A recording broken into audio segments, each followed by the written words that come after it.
Okay, morning बच्चों। हम government budget के चैप्टर पे थे और इसमें हमने जो अभी तक पढ़ा वो ज्यादा कुछ नहीं, सिर्फ मीनिंग ऑफ गवर्नमेंट बजट पढ़ा, मीनिंग ऑफ गवर्नमेंट बजट पढ़ा और पढ़ा हमने स्ट्रक्चर ऑफ गवर्नमेंट बजट। ये दो चीजें हमने खत्म की। ठीक है जी।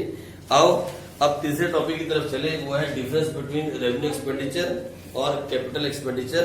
इसको खत्म करते हैं। जल्दी से लिखो, फटाफट जल्दी से। सबसे पहले लिखो मीनिंग। सबसे पहले मीनिंग। मीनिंग तो आप अच्छे से जानते हो। Revenue expenditure does not impact on assets and liability of the government. Revenue expenditure का असेट्स और लायबिलिटीज पे कोई इम्पैक्ट नहीं पड़ता। Does not impact on assets and liabilities of government. और बात आई कैपिटल एक्सपेंडिचर की, तो लिखो capital expenditure impacts on assets and liabilities of the government.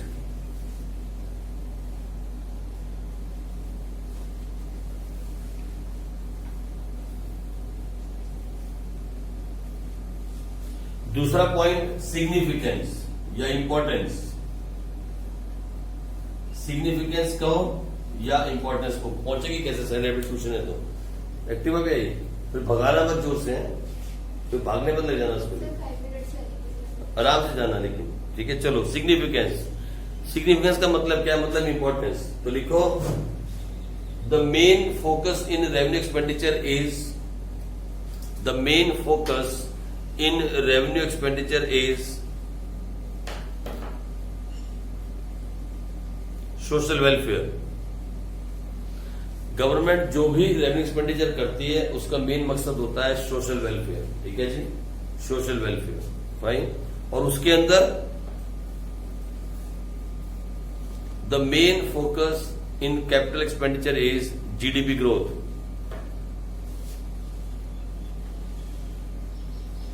The main focus in capital expenditure is GDP growth।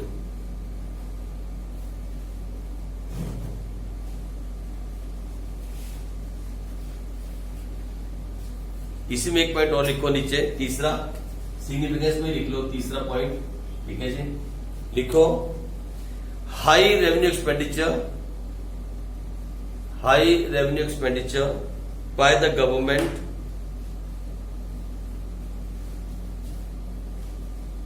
points to poverty of the people। या show लिख लो, show the poverty of the people. जिस किसी country के अंदर revenue expenditure बहुत ज्यादा हो रहा है उसका मतलब है वो देश गरीब है। ठीक है जी। High revenue expenditure shows the poverty of the people. और उस तरफ लिखो high capital expenditure by the government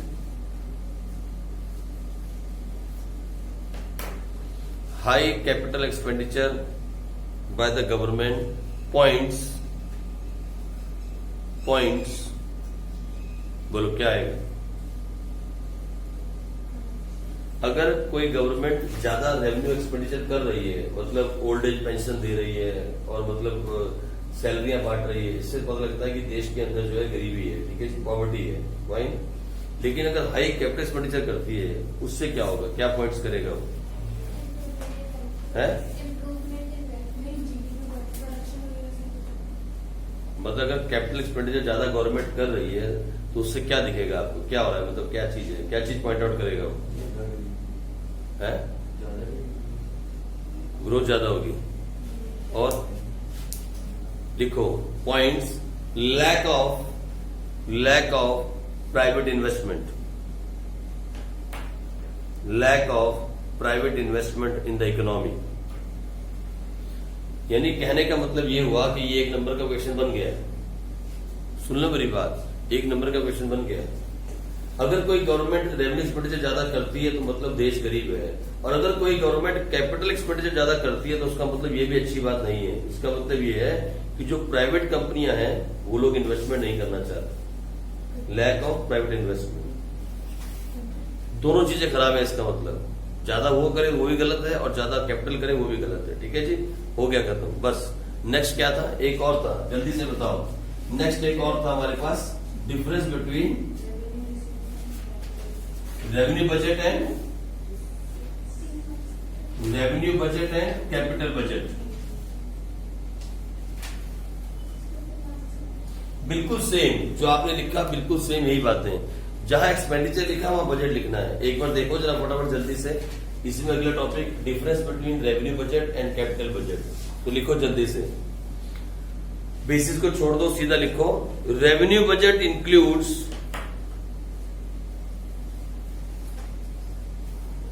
बोलो मैं क्या लिखने वाला हूं। Revenue budget includes,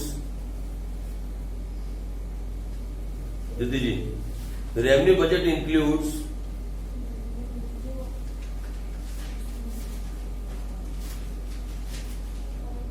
revenue budget includes revenue receipts and revenue expenditure. Very good. Revenue budget includes revenue receipts and revenue expenditure.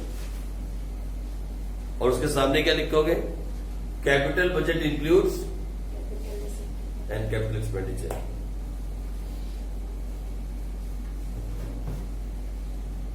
फिर second point same, revenue budget does not impact,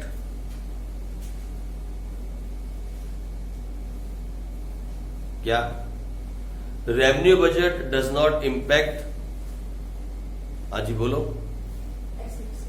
assets and liability of the government. Very good, ठीक है जी। और उसके सामने क्या लिखोगे, capital budget impacts on, very good.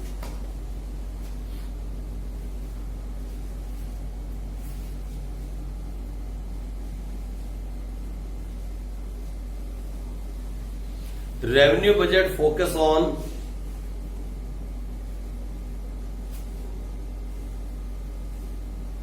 किस पे फोकस होगा, revenue budget focus on social welfare. Revenue budget focus on social welfare by way of DBT, लिखना पूरा। Revenue budget focuses on social welfare by way of DBT.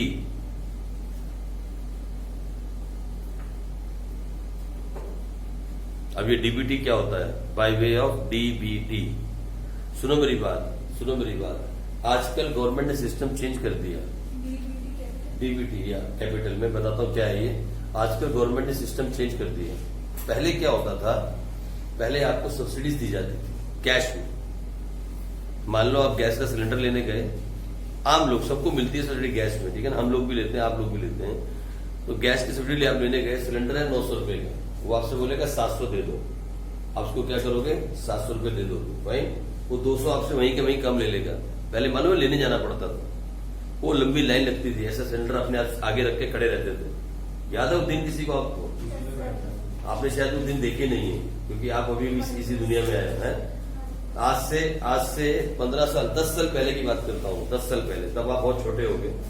10 साल पहले अगर gas का cylinder खत्म हो जाए ना घर के अंदर, तो पता है क्या था, ये एक काम था, स्कूटर पे या साइकिल पे पीछे सिलेंडर रख के उसके ऊपर ट्यूब डाल के सिलेंडर को बांधा जाता था। और फिर उसके बाद वो किसी का खड़गा में है जहां गैस एजेंसी है, किसी की वो बब्याल रोड पे है जैसे वो आपकी वहां पे, वहां जाके उनके गोडाउन पे, एजेंसी में नहीं, गोडाउन पे जाके ऐसे खड़े रहते थे अपनी साइकिल को साथ लेके। फिर बहुत लंबी लाइन होती थी 50 लोगों की, ऊपर से धूप होती थी तेज, धूप में सड़ जाते थे सिलेंडर लेने के लिए। सच्ची बोल रहा हूँ, सच बोल रहा हूँ, आज से 10 साल पहले। इनफैक्ट ज्यादा दूर में मत जाओ, 2014 तक ये काम था, 2014 तक ऐसे ही गैस का सिलेंडर मिलता था। आप 2014 में कितने साल के हो गए? अभी 2000। तो आपको थोड़ी बहुत तो नॉलेज इस बात की होगी कि पापा या मम्मी कभी कभी सिलेंडर लेने गए होंगे ऐसे साइकिल पर रख के, पूछना था पापा मम्मी से। 2014 तक ये काम चलता था। ये खड़गा में हमारा खड़गा में था, ये खड़गा है ना यहीं पे कैंटीन के सामने, ऐसे लंबी सी लाइन लगती थी और उसमें खड़े रहो, ये सिस्टम था। और प्यार क्या होता था वहां पे एक बाबूजी बैठते थे, बाबूजी होते सिलेंडर देते हैं और एंट्री करते हैं। एक कॉपी होती थी, ब्लू सी कॉपी थी, वो अभी भी है, कॉपी तो अभी भी है। तो उसमें एंट्री करते हैं सिलेंडर नंबर पुराना, नया नंबर, सब्सिडी, साइन करो। फिर वो सब्सिडी देते थे ना, तो जैसे मान लो 180 रुपए सब्सिडी हुई, तो वो क्या करते थे, 20 रुपए खा जाते थे बीच में। हर बंदे से 10 या 20 रुपए खा लेते थे, वो जो वहां बैठते थे ना देने वाले, सब्सिडी देने वाले। इस तरीके से काम चलता था। और फिर क्या होता था कि जो गरीब होते थे बेचारे, उनको सब्सिडी मिलती नहीं थी, क्योंकि पहुंचने नहीं थे वहां तक, तो बहुत सारी प्रॉब्लम थी। ये तो 2014 के बाद, 2014 के बाद गाड़ियों पे सिलेंडर सप्लाई करने की कहानी शुरू हुई, जब से मोदी गवर्नमेंट आई। उसके पहले कहानी नहीं। चोरी को रोकने के लिए सबसे पहला काम जो मोदी गवर्नमेंट ने किया ना, वो किया डीबीटी। समझिए, सबसे पहला बड़ा काम, आपको शायद मालूम नहीं होगा, that is called direct bank transfer. उसके लिए उन्होंने किया जनधन खाते का काम। ये बहुत बड़ा काम है। आप मानो बिल गेट्स भी इसकी तारीफ कर चुका है। अगर आप सच्ची में मानो, हम लोग तो थोड़े से पॉलिटिकल हो जाते हैं, हमारे में से कुछ लोग, और गवर्नमेंट की तारीफ नहीं करना चाहते, लेकिन जो काम ये गवर्नमेंट कर गई और जो कर रही है, वो कोई न कर पाएगा, न कर सकता था और न करेगा।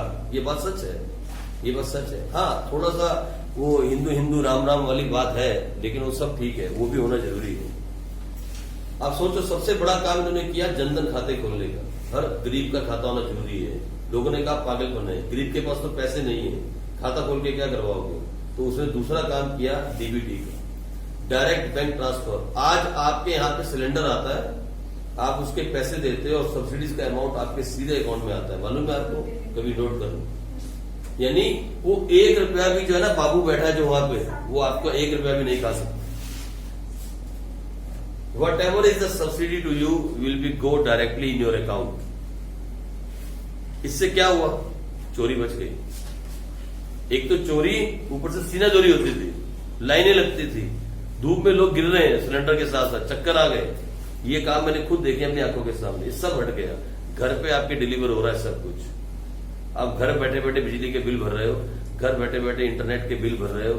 ये इंटरनेट का सबसे बड़ा रिफॉर्म जो आया, ये जियो वाला, ये इसी गवर्नमेंट के टाइम पे आया। मतलब हर फैसिलिटी आपको दी जा रही है घर बैठे बैठे। ये सारी फैसिलिटीज आपको दी जा रही है, ठीक है जी। तो इसका मतलब ये हुआ कि अब जो भी सोशल वेलफेयर होगा, कैसे होता है? By the way of DBT. DBT का मतलब है डायरेक्ट बैंक ट्रांसफर, ठीक है। कभी कभी पूछ लेते हैं, आ जाओ उस तरफ।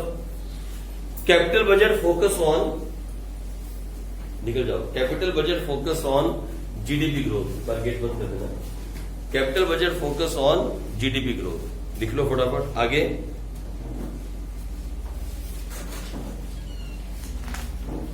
High revenue receipt,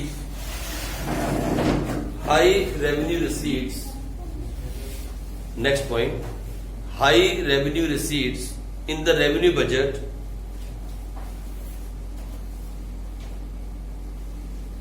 high revenue receipts in the revenue budget lead to low capital receipts.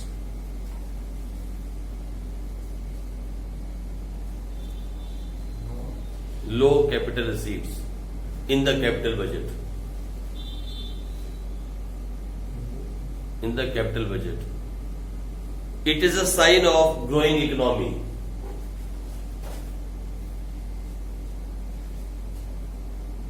बहुत इंपॉर्टेंट पॉइंट है, समझने वाला ये। सुनो, high revenue receipts in the revenue budget, high revenue receipts in the revenue budget means low capital receipts in the capital budget. It is a sign of growing economy. लिख लो, मैं समझाता हूं अभी कैसे, ठीक है। और उस तरफ आ जाओ, आगे समझ। दूसरी तरफ आ जाओ, वहां लिखो high capital receipts, high capital receipts in the capital budget,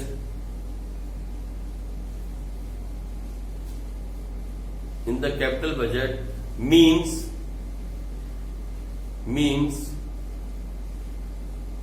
number of, no, रुको, means more borrowings, means more borrowings. It is a sign of backward economy. अरे एक नंबर का क्वेश्चन बन गया।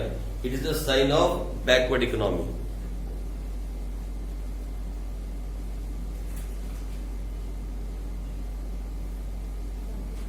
अब देखो, ये कितना इंपॉर्टेंट पॉइंट है, लास्ट वाला पॉइंट कितना इंपॉर्टेंट है।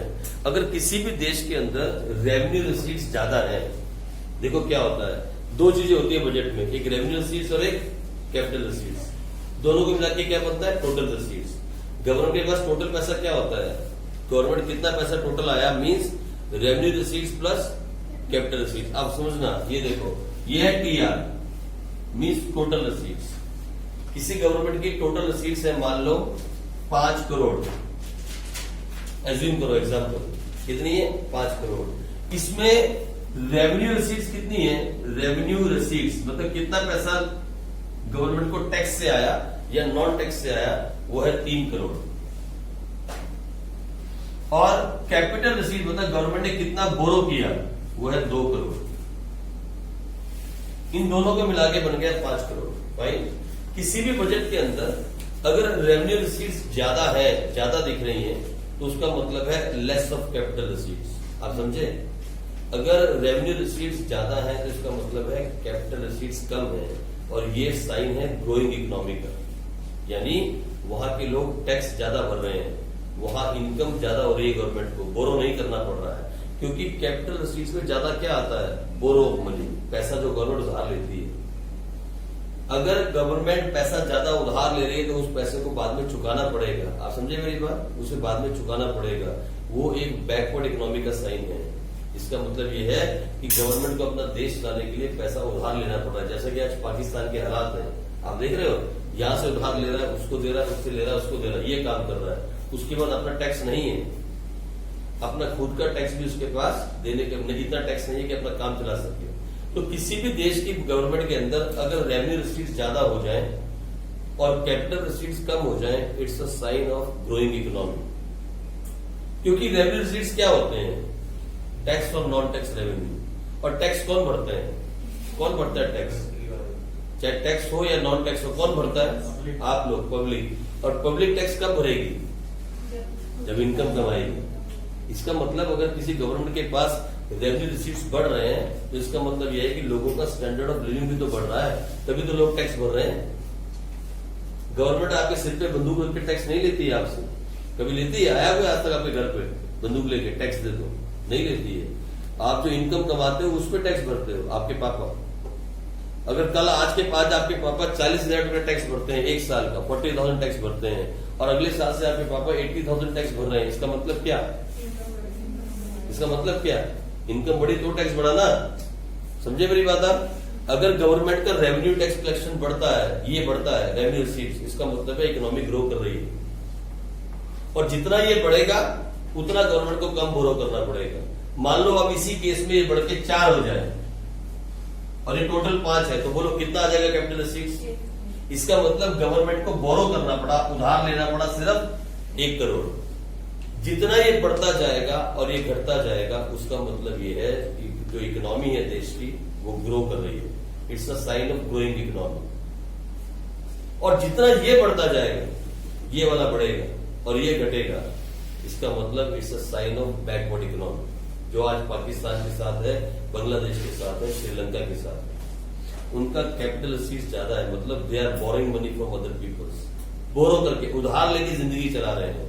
वहां के लोगों की लाइफ जो है ठीक नहीं है, वहां लोगों के पास पैसा नहीं है।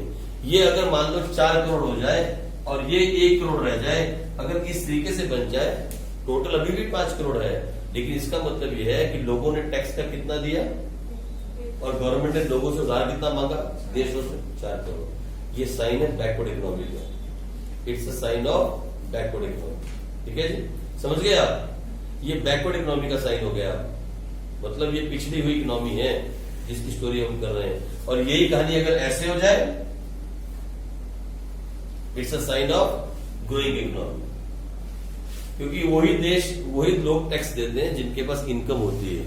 और जहां इनकम है और लोग अच्छा टैक्स भर रहे हैं, गवर्नमेंट को बहुत कम बोरो करना पड़ रहा है, तो इसका मतलब इकोनॉमी ग्रो कर रही है। हिंदुस्तान में भी ऑलमोस्ट आधा आधा है, 50%। हम अभी भी बोरो करते हैं पैसा। हमारे देश का जो बजट है, टोटल बजट बनता है, उसमें अभी भी डेफिसिट है।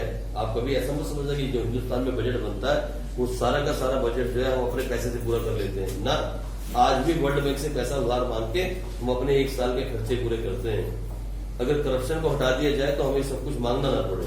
बिकॉज ऑफ करप्शन हम आज भी अपने देश का बजट अपने आप से पूरा नहीं कर सकते। आज भी हमारे ये हालात हैं 70 साल के बाद भी। ओके, हम पाकिस्तान से बहुत अच्छे हैं, हम और बहुत सारी कंट्री से बहुत अच्छे हैं, लेकिन हम अभी भी डेवलप्ड इकोनॉमी नहीं है, हम अभी भी नहीं। आज भी इंडिया को अगर पैसा चाहिए तो फिर ये काम करना पड़ता है। ठीक है जी। तो लो, अब हम उसी के बारे में पढ़ने वाले हैं। जब किसी भी गवर्नमेंट के खर्चे ज्यादा हो जाए और इनकम कम हो तो क्या होगा? मान लो आपके घर में खर्चे ज्यादा है, खर्चा है 100 रुपए और आपकी जेब में है 60 रुपए, तो क्या होगा? क्या करोगे आप? 40 रुपए उधार मांगने पड़ेंगे ना, 40 उधार। यही हमारे देश के साथ हो रहा है और उसे बोलते हैं हम बजट डेफिसिट। यानी किसी भी बजट के अंदर अगर इनकम कम है गवर्नमेंट की, टोटल इनकम अगर कम है और उसके टोटल खर्चे ज्यादा हैं, तो फिर इसका मतलब वो बजट जो है वो डेफिसिट बजट है। और हमारा बजट पिछले 70 साल से डेफिसिट बजट है।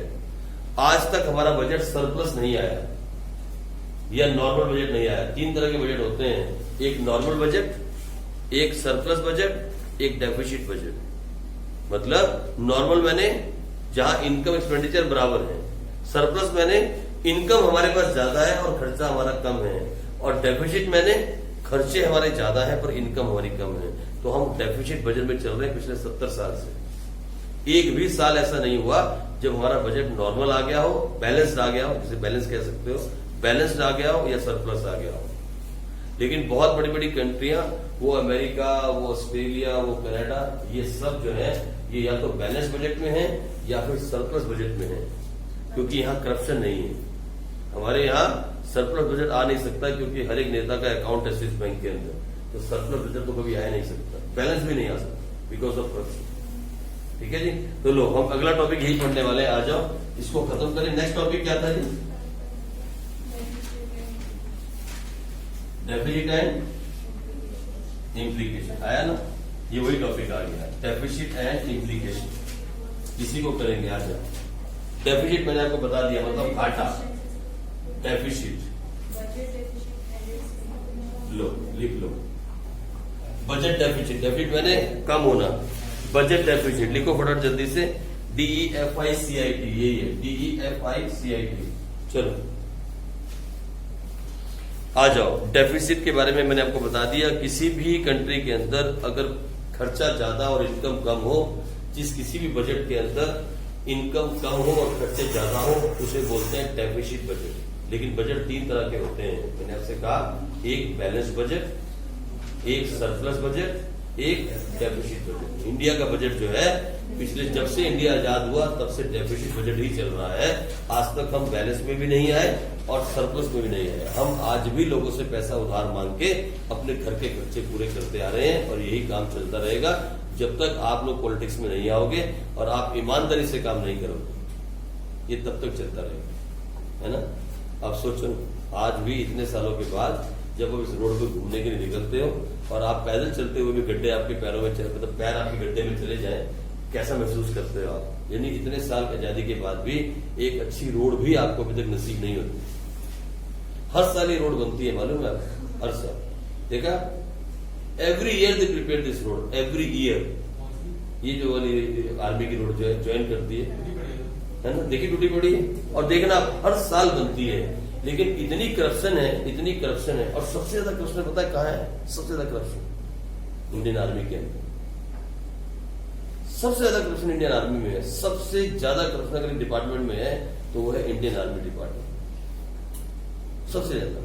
लेकिन जो बेचारे नीचे है ना, जो छोटे रैंक के लोग हैं, वो बेचारे वो ये हैं जो आगे मेहनत कर रहे हैं और आगे इस आर्मी को उन्होंने डिसिप्लिन में रखा हुआ है। लेकिन जो जहां किसी के हाथ में थोड़ा सा भी आ गया ना पैसे का लेन देन, वो करप्टेड हो गए इंडियन आर्मी में। नहीं तो ऐसा कैसे हो सकता है, मुझे बताओ, कि एक सड़क हर साल बने और हर साल टूट जाए? ये पॉसिबल कहां से है? That is corruption. ये गड्ढे नहीं है, ये किसी की जेब है जो भरी हुई है। जितना बड़ा गड्ढा है ना, उतना किसी के बैंक अकाउंट में पैसा है, ये हिसाब लगा लो आप। ये करप्शन है। नहीं तो एक बार सड़क बन जाए तो कम से कम 10 साल नहीं टूटती है, ये हर साल टूट जाती है। और हर जगह यही हाल है। आप देखो आर्मी में क्या और देखा आपने, कभी नोट किया है? कोई चीज तोड़ रहे हैं तो वहां पे गमले लगा रहे हैं, आज इसको तोड़ दिया, इस दीवार को ऊंचा कर, देख लो क्या कर रहे हैं ड्रामेबाजी। ये ड्रामेबाजी की जरूरत नहीं है, ये आर्मी का काम ही नहीं है बेसिकली, ये आर्मी के अंडर होना ही नहीं चाहिए, कोई भी परचेस आर्मी के अंडर होनी ही नहीं चाहिए। ये करप्शन है, इट्स क्लियर कट करप्शन, ठीक है। और इसी की वजह से हम लोग सफर कर रहे हैं, क्योंकि हम लोग यहाँ से डेली जाते हैं। अब देखो कितने लोग हैं, कितने एक्सीडेंट होते हैं बचते हैं, वो बेचारे डोज करते हैं गड्ढे को, कभी नीचे गिर गया, कल एक गिर गई थी वो लेडीज उस पे एक्टिवा पे, वैसे उस गड्ढे को ऐसे करने लगी, एक टायर ऊपर हो गया, एक टायर नीचे बेचारी फिसल गई। तो शुक्र है वो खड़ी रह गई और एक्टिवा वो चली गई, उसकी एक्टिवा वो आगे चली गई। फिर लोगों ने उठाई, तो कितने बजे की बात है? 4 बजे की बात है। फिर हम लोग भी जा रहे थे, फिर हमने मिलकर एक्टिवा उठा के खड़ी की और पूछा चोट तो नहीं पड़ती, वो तो खड़ी हो गई, चोट नहीं लगी इसकी, लेकिन एक्टिवा बेचारी शीशा टूट गया, आगे तक बहुत कुछ हो गया। तो नुकसान ये गड्ढे, आ जाओ लिखो बड़ा जल्दी से, लिखो पहले आप यहां जाने से पहले लिखो टाइप्स ऑफ बजट, लिखो types of budget. There are 3 types of budget.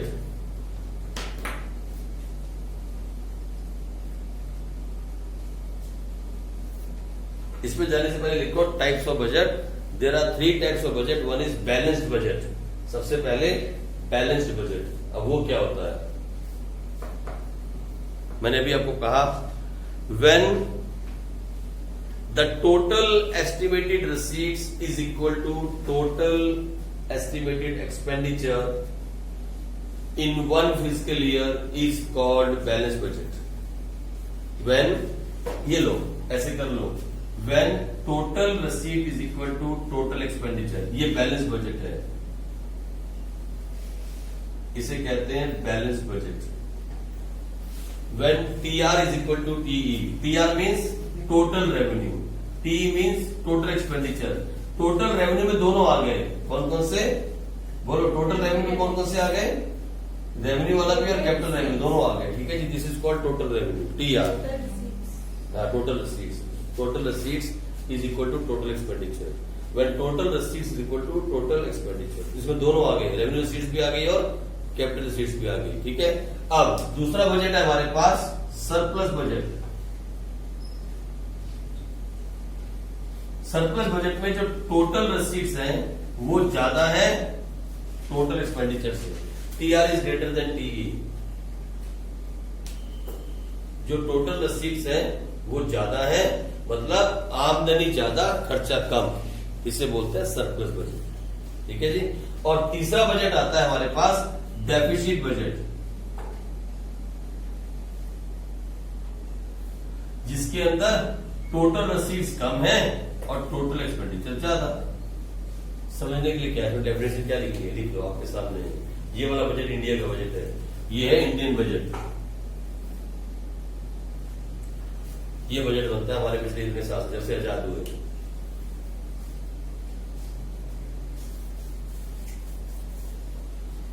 ठीक है जी। ये वाला बजट हम बनाते हैं, कौन सा? TR जो है हमारी वो कम है और PE जो है वो ज्यादा है, ठीक है। अब डेफिसिट का मतलब हुआ घाटा, नुकसान, लॉस में। डेफिसिट का मतलब क्या हुआ? घाटा। आप ये वर्ड पढ़ोगे अभी एनपीओ के चैप्टर में, जब आप करोगे एनपीओ का चैप्टर, डेफिसिट एंड सरप्लस, ठीक है जी। डेफिसिट क्यों बोलते हैं, लॉस क्यों नहीं बोलते? पहला दिमाग में ये बात आनी चाहिए। Why don't we call it a loss? Loss भी तो कह सकते हैं, डेफिसिट क्यों बोलते हैं? तो मैं आपको समझाऊं, जो गवर्नमेंट होती है ना, गवर्नमेंट वो एनपीओ होती है। गवर्नमेंट ना तो कंपनी है, ना तो पार्टनरशिप है, ना तो सोल प्रोप्राइटर है। गवर्नमेंट खुद अपने आप में एक एनपीओ है, मतलब नॉन प्रॉफिट ऑर्गेनाइजेशन। और जो भी एनपीओ होती है उसका मकसद ना तो प्रॉफिट कमाना होता है और ना ही लॉस करना होता है। अगर एनपीओ में प्रॉफिट हो जाए तो उसे सरप्लस कहते हैं, और अगर लॉस हो जाए तो उसे डेफिसिट कहते हैं। यहाँ पे हम प्रॉफिट और लॉस का वर्ड यूज नहीं करते। यही बात मैं आपको तब पढ़ाऊंगा जब मैं एनपीओ का चैप्टर पढ़ाऊंगा, सेम बात दोबारा से, ठीक है। एनपीओ के अंदर जब हम एनपीओ की अकाउंटिंग सीखेंगे, जो कि हमारे अकाउंट्स में भी है एक चैप्टर पूरा, NPO accounting, accounting of NPO form, जब हम उसे सीखेंगे तो याद रखना, एनपीओ ना तो सरप्लस कमाती है और ना ही डेफिसिट, आई मीन ना ही प्रॉफिट कमाती है ना ही लॉस। उसमें सरप्लस होता है और डेफिसिट होता है, ठीक है जी। तो इसीलिए गवर्नमेंट जो है वो भी एक एनपीओ है, इसीलिए हम यूज करते हैं वर्ड डेफिसिट। हम लॉस का वर्ड यूज नहीं करते। लेकिन डेफिसिट यानी जो लॉस है, जो घाटा है, वो भी 3 तरह का होता है। It is of 3 type. Deficit भी 3 तरह का होता है, ठीक है जी। तो बजट डेफिसिट के अंदर जो डेफिसिट है वो 3 तरह का होता है, 3 टाइप्स का होता है। लिखो बड़ा जल्दी से। एक रेवेन्यू डेफिसिट लिखो, एक रेवेन्यू डेफिसिट। डेफिसिट भी 3 तरह का है, एक रेवेन्यू डेफिसिट, एक physical deficit,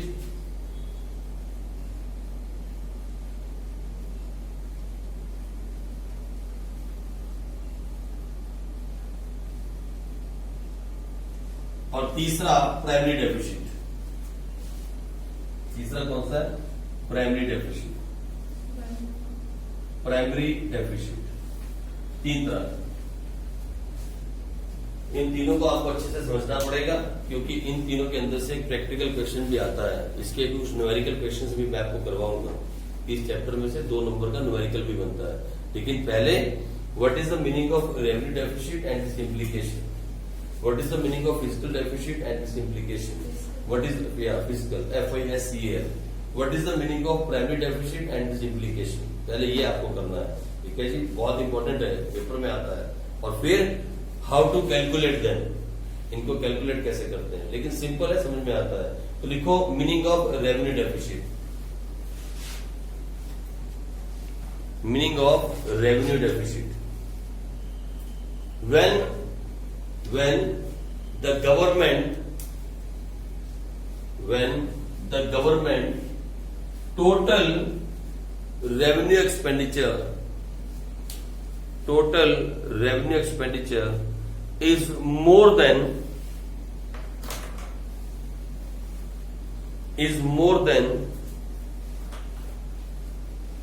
total revenue receipts.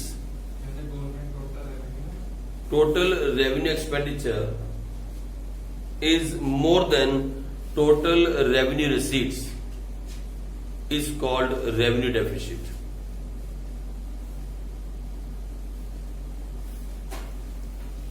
अगर आप टोटल वर्ड से कंफ्यूज हो रहे हो, लेकिन सिर्फ रेवेन्यू की बात हो रही है, तो आप इसे ऐसे भी लिख सकते हो, revenue deficit is equal to revenue expenditure. मतलब एक्सपेंडिचर ज्यादा है और हमारे पास इनकम कम है। Revenue expenditure minus revenue receipts, ठीक है जी। तो माइनस में आ जाएगा, एक्सपेंडिचर ज्यादा और हमारे पास इनकम कम है। ऐसे भी आप लिख सकते हो, revenue deficit is equal to revenue expenditure minus revenue receipts. खर्चा अगर ज्यादा है और इनकम कम है, कौन सी वाली? सिर्फ रेवेन्यू वाली। रेवेन्यू की बात हो रही है, कैपिटल है और रेवेन्यू एक्सपेंडिचर ज्यादा है, तो हम रेवेन्यू डेफिसिट में है, ठीक है। अब इसकी इम्प्लीकेशन, इससे होगा क्या? अगर ऐसी सिचुएशन हो तो फिर होगा क्या? अगर ऐसी सिचुएशन हो कि किसी कंट्री का रेवेन्यू डेफिसिट है, तो उससे होता क्या है? सबसे पहले देखो, जब किसी गवर्नमेंट के पास रेवेन्यू डेफिसिट हो, मतलब पैसा कम आ रहा हो, तो मैंने आपसे पहले कहा था, जो रेवेन्यू एक्सपेंडिचर है उसका मतलब है साइन ऑफ सोशल वेलफेयर। यही है ना, हमने कहा था ना, अभी पढ़ा था ना आपने, revenue expenditure means social welfare. तो अगर किसी कंट्री के पास रेवेन्यू डेफिसिट है, तो मतलब अब उस गवर्नमेंट को सोचना पड़ेगा कि स्कूल बनाए या ना बनाए, सड़कें बनाए या ना बनाए। ये हमारी कंट्री में है, इसलिए एक एक सड़क बनने में सालों लग जाते हैं, क्योंकि गवर्नमेंट को सोचना पड़ता है कि इसके लिए पैसा कहां से लाए। मतलब अगर रेवेन्यू डेफिसिट है, इतना टैक्स नहीं आ पाता, इतना टैक्स कलेक्ट नहीं होता कि लोगों का वेलफेयर कर सके, तो उसका मतलब उस वक्त पे गवर्नमेंट जो है सोशल वेलफेयर के काम को रोक देती है या उसे धीरे कर देती है। मतलब लोगों का विकास, सड़कें बनाने, पुल बनाने, ब्रिज बनाने, फ्लाईओवर्स बनाने, उसे थोड़ा कम कर दिया जाता है या स्लो कर दिया जाता है। आज भी इतने साल हो गए आजादी को, आप देखो कि हमारे सभी टाउन्स के अंदर मेट्रो नहीं पहुंच पाई, आज भी पक्की सड़कें नहीं बन पाई, आज भी हमारे पास पूरी तरह से फैसिलिटी नहीं हो पाई। क्यों? बहुत बड़ा रेवेन्यू डेफिसिट है। टैक्स देने वाले लोग हैं 4 करोड़ और उसको खाने वाले 130 करोड़। सिर्फ 4 से 5 करोड़ लोग ऐसे हैं जो टैक्स भरते हैं। मालूम है आपको, हमारी कंट्री में only 4 to 5 crore people out of 137 crore जो टैक्स भरते हैं, क्योंकि रेवेन्यू रिसीट्स में क्या क्या आता है, टैक्स रिसीट्स और नॉन टैक्स। जो टैक्स भरने वाले लोग हैं सिर्फ 4 से 5 करोड़ हैं, और उसको खाने वाले मतलब जो लगाना है देश पे, वो कितना है मालूम है, 137 करोड़ दुनिया है।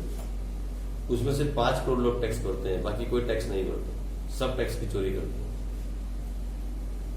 ये है हमारा क्या, ये हालात है हमारे यहाँ। फिर जो नॉन टैक्स रेवेन्यू होता है हमारा, वो है फीस, फाइन्स, ये वो सब कुछ, लेकिन वो इतना बड़ा नहीं है इसको बचा सकते। किसी भी गवर्नमेंट की सबसे बड़ी इनकम होती है टैक्स। अब वहां बाहर क्यों है, बाहर तरक्की क्यों है मालूम है आपको, फॉरेन में तरक्की क्यों है, वो सीधा वहां कोई भी जो इंसान है वो बिना टैक्स के जी नहीं सकता। अभी यूके में तो हालात ये है कि घर में टीवी है ना, तो टीवी का टैक्स देते हैं, मालूम है आपको मालूम है बात, वहां टीवी टैक्स है। आपने घर में टीवी रखा ना, तो यू हैव टू पे टैक्स। बाइसिकल है ना घर में आपकी, साइकिल, उसका भी टैक्स है। आपने कार पार्क की घर के बाहर, उसका टैक्स है अलग से। आज भी यही है, आज की बात बता रहा हूं मैं, अभी की लेटेस्ट बता रहा हूं। अगर आपका कोई यूके में है तो फोन करके पूछो, ये लेटेस्ट बता रहा हूं। यानी उनकी टोटल इनकम का 40% जो है ना गवर्नमेंट के पास चला जाता है। अगर वो 100 रुपए कमाते हैं तो 40 गवर्नमेंट के पास चला जाता है। गवर्नमेंट कुछ ना कुछ करके उनसे टैक्स ले लेती है। घर में एसी है तो उसका अलग से टैक्स है, हर चीज का टैक्स है वहां। गवर्नमेंट आपको सारी फैसिलिटी दे रही है तो हर चीज पे टैक्स ले रही है, हर चीज का टैक्स है। आप ये पता करना वहां पे कि आज भी बाइसिकल पे टैक्स लगता है, वहां पे बाइसिकल पे, कार पे आज भी टैक्स है यूके के। टीवी पे भी टैक्स है। क्यों? वहां गवर्नमेंट की सबसे बड़ी इनकम है टैक्स इनकम। अगर टैक्स ज्यादा होंगे तभी तो वेलफेयर होगा। फिर वेलफेयर कैसे करती है? वहां की सड़कें अच्छी है ना, अच्छी सड़कें वहां पे हमारे यहाँ से। फिर वहां पे स्कूल फ्री है, वहां पे मेडिकल फ्री है, लोगों को फैसिलिटी मिलती है। फिर हम यहाँ पे जाते हैं नागरिक अस्पताल के अंदर, वहां सिविल हॉस्पिटल में, वहां 200 लोग खड़े होते हैं, बोलते छोड़ यार, पर एक ही हॉस्पिटल है सारा। अभी टैक्स तो हम देते नहीं, तो कहां से बनाए हॉस्पिटल बेचारी, कहां से करें हम, फैसिलिटी कहां से देगी, दे नहीं सकती। ये प्रॉब्लम है हमारे यहाँ। टैक्स जो है वो लालची जितना भी पैसा कमाते हैं सुबह से शाम तक, और रात को बोरी में इकट्ठा करके घर ले जाते हैं, और फिर वो पैसा वहीं से वहीं किसी प्लॉट में लग जाता है या कोई नई दुकान में। गवर्नमेंट को टैक्स तो जाता नहीं। कितने ऐसे दुकानदार है सदर बाजार के अंदर जो आपको बिल देते हैं, जो आपको पर्ची देते हैं, कैश मेमो देते हैं, है कोई? तो फिर जीएसटी कौन भर रहा है? कोई भी नहीं। कौन भर रहा है जीएसटी? कोई भी नहीं भर रहा है। तो टैक्स तो जा नहीं रहा गवर्नमेंट के पास। जब टैक्स ही नहीं जाएगा, और टैक्स क्या है? रेवेन्यू रिसीट है ना, रेवेन्यू रिसीट, तो ऑटोमेटिकली क्या हो जाएगा? एक्सपेंडिचर ज्यादा है और रिसीट्स कम है, तो कहां चले गए हम? तो ये बड़ी प्रॉब्लम हिंदुस्तान में है, ये बड़ी प्रॉब्लम। इसलिए आप देखो कि कोई कोई काम करने में गवर्नमेंट को और फिर होता क्या है, देखो ये कहानी है, बताता हूं कहानी चलती कैसे है। अभी गवर्नमेंट को विकास तो करना पड़ेगा, सड़कें तो बनानी पड़ेगी, कुछ ना कुछ करके पुल भी गवर्नमेंट बना रही है ना। आप देख रहे सड़कें बन रही हैं, वो देखो सारी पंजाब से लेके वहां तक, दिल्ली तक, अभी तक सड़कें बन रही हैं। पिछले 10 साल से बन रही है लगातार, देख रहे हैं आप, 10 साल से चल रहा है ये पुल बन रहे, सड़कें बन रही। तो दो काम होंगे।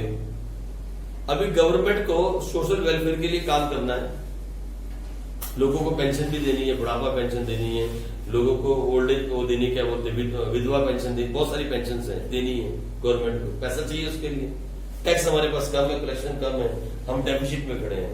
तो इसको पूरा करने के लिए गवर्नमेंट क्या करती है मालूम? लोन ले लेती है।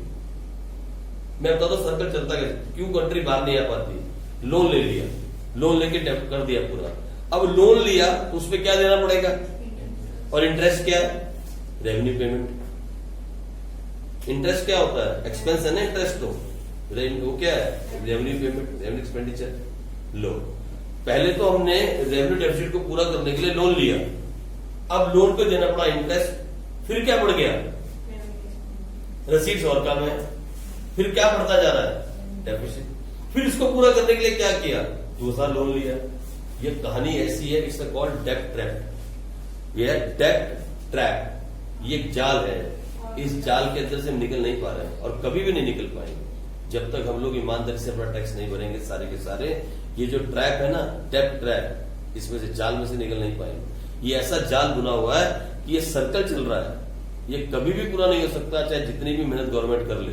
जब तक पूरे के पूरे हिंदुस्तान के लोग ईमानदारी के साथ, तभी जीएसटी आया था। जीएसटी को लाने का मकसद ये था कि वन नेशन वन टैक्स हो जाएगा तो सारी दुनिया आराम से टैक्स भरेगी। हाँ, नो डाउट जीएसटी के आने से 2, 3, 4 लाख करोड़ का टैक्स बढ़ा है, लेकिन वो भी इनफ नहीं है गवर्नमेंट के लिए।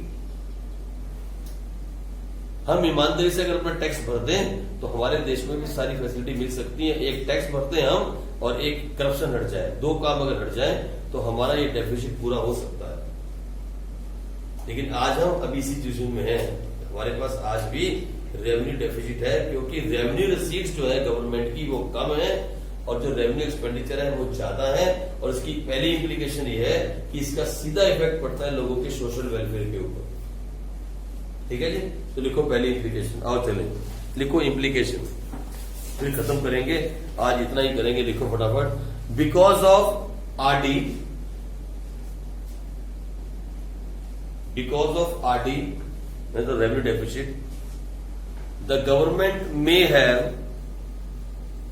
may have to cut its expenditure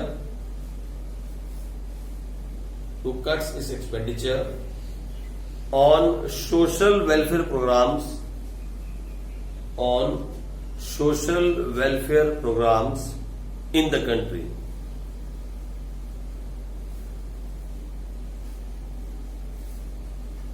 और इससे होता क्या है? This leads to loss of social welfare.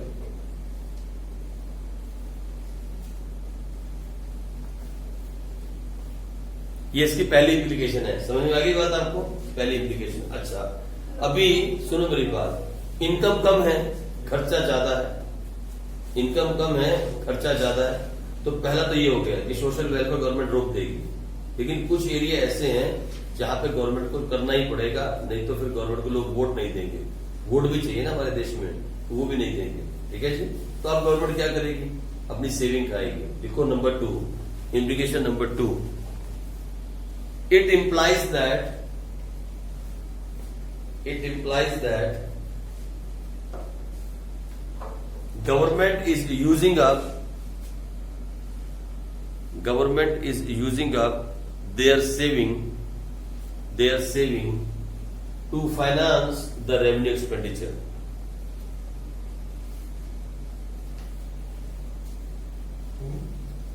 To finance the revenue expenditure. अब पहला काम गवर्नमेंट ये करेगी, अगर कुछ सेविंग में पैसा पड़ा तो वो खाना शुरू करेगी। पहला काम, अगर ये काम हुआ, अगर रेवेन्यू डेफिसिट हुआ, तो सबसे पहले गवर्नमेंट क्या करती है? अपनी सेविंग खा जाती है अगर कुछ है। इसके बाद आगे देखो नंबर 3 में, फिर क्या करेगी? फिर जाएगी लोगों के पास भीख मांगने। इट आल्सो इम्प्लाइज दैट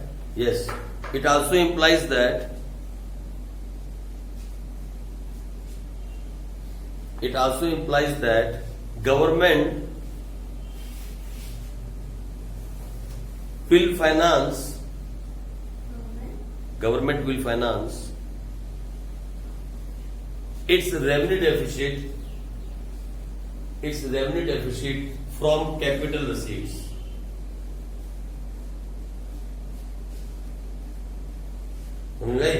मतलब अब इस खर्चे को पूरा करने के लिए उधार लेना पड़ेगा, या क्या करना पड़ेगा? डिसइन्वेस्टमेंट। गवर्नमेंट क्या करेगी? रेलवे बेचेगी, एयरलाइन बेचेगी, पोस्ट ऑफिस बेचेगी। क्या करेगी बेचारी? पैसा चाहिए, पैसे की जरूरत है, लोगों का विकास करना जरूरी है, नहीं तो लोग वोट नहीं देंगे। 5 साल के बाद पूछेंगे मोदी गवर्नमेंट ने क्या किया? मैं नहीं दे रहा हूं वोट। पर ये नहीं समझेंगे हमने टैक्स पे नहीं दिया। बात ये है, ठीक है नहीं? तो पैसा चाहिए, सड़कें बनानी है, पुल बनाने हैं, बहुत बड़े बड़े ब्रिज बनाने हैं, मेट्रो लानी है, पैसा चाहिए। और यहाँ पे हम रेवेन्यू डेफिसिट में हैं। सबसे पहला काम क्या किया? अपनी सेविंग खा ली, जो सेव करके रखा था वो खा लिया। अब वहां से भी काम नहीं बना, तो अब क्या किया? To finance this revenue deficit government ने क्या किया? बोरो किया, पैसा लोगों से बोरो किया, या क्या किया? डिसइन्वेस्टमेंट किया, जो अपने खुद की एंटरप्राइजेस थे उनको बेच दिया। यही करेगी ना? तो लिख लो फॉर एग्जाम्पल, इसी में आगे for example borings and disinvestment.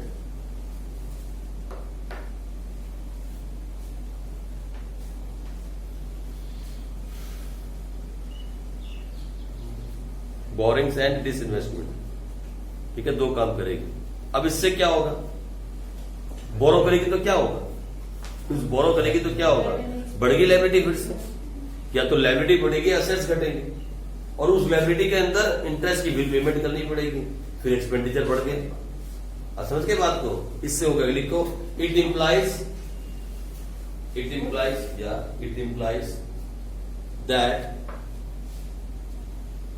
that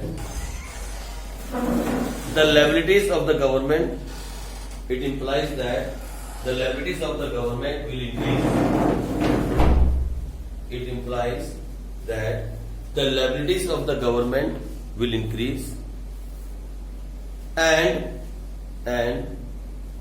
the revenue expenditure will also increase.